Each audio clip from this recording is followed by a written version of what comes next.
Bonjour, aujourd'hui je vais vous présenter les agaves. La plantation des agaves se fait principalement au printemps, dans une période plus sèche, parce que ce sont des plantes qui vivent dans les terrains secs, dans les déserts, et donc à partir de là, la meilleure période de plantation, c'est le printemps.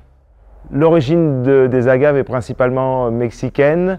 Après, on a des variétés qui se sont adaptées dans le sud de la France, et au fur et à mesure, on peut en planter dans nos régions, en France, dans différentes régions, tant que le sol est le plus drainant possible, le plus sec possible.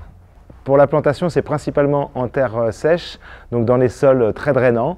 On oublie les zones trop humides, donc à partir de là, si on veut améliorer le sol, on l'améliore avec du sable, des cailloux, une terre assez légère.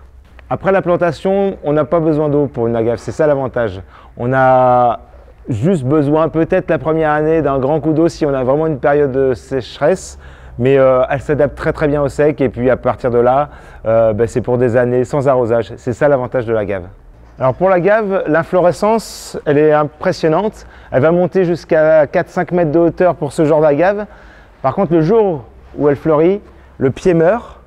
Par contre, derrière, plein de petits rejetons vont repartir et vont refaire une 5 à 10 petits pieds quand celle-ci sera morte. Sur les agaves, on est relativement tranquille sur les nuisibles, pas de maladies, pas d'insectes, on va dire, qui posent problème.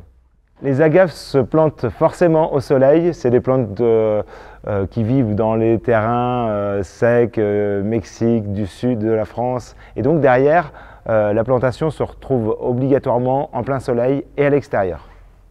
Bon, les agaves, il faut faire attention parce qu'on a forcément des piquants. Alors selon les variétés, elles sont plus ou moins piquantes aux extrémités. On peut par contre les couper avec un sécateur sur les parties extérieures pour éviter tout danger au niveau des yeux pour les enfants voilà.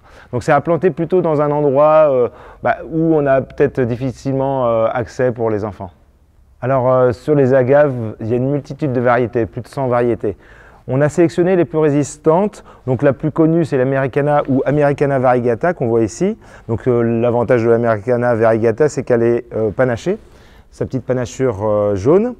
On a aussi des variétés beaucoup plus compactes comme Potatorum qui est une variété ultra compacte. Et puis on est sur une des dernières à mon avis qui va avoir un intérêt.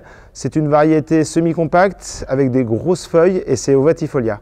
Voilà juste un petit échantillon de 3 variétés qu'on a en production. Maintenant, vous savez tout sur les agaves. À bientôt sur aujardin.info.